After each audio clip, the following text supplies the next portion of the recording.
ফের Bolero BS6 আবার new video নিয়ে চলে এলাম আবার আপডেট। এই যে দেখতে পাচ্ছেন এই যে ব্রেক ডিস্কটা কীভাবে মেজে দিয়েছে দেখতে পাচ্ছেন। এই যে ব্রেক ডিস্কের অবস্থা আমরা এই মুহূর্তে আমরা খুলছি, ব্রেক প্যাড দিয়ে দেখাচ্ছি।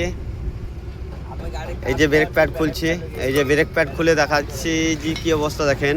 যে কিছু টাকার জন্য আর এমনিতে ড্রাইভারের ফল্ট, এটা ড্রাইভারের জন্য বলছি। কিছু ড্রাইভার যে গাড়ি যখন চালাবেন তখন ব্রেকে যখন পা দেবেন তখন খ্যাস খ্যাস করে আওয়াজ হবে, কিন্তু এই সিগন্যালটা বুঝতে হবে আপনাদেরকে। আপনাদের জন্য ভিডিও বানালাম, নাহলে একটা ভিডিও বানাতাম না। এই যে দেখেন কতটা মেটেলটা, দেখেন কতটা উঁচু মেটেল, এতটা উঁচু মেটেল শেষ হয়েছে, তারপরেও এই যে লোহাতে ঘর্ষণ খেয়েছে কিন্তু খ্যাস খ্যাস করে আওয়াজ হবে, কিন্তু অনেকে জানে না যে ঘ্যাস খ্যাস করে আওয়াজ হচ্ছে, তা এটা মালিকের ক্ষতি। এই যে আমরা ব্রেক প্যাড লাগাচ্ছি, কিছু নাই শেষ। বাদশাহ নাম তাই বলে না এই যে ড্রাইভারটা দেখিলেন, ড্রাইভারের চেহারাটা। এই যে ড্রাইভার, এরা কিছু জানে না যে গাড়িটা কত হাজার চালিয়ে দিয়েছে।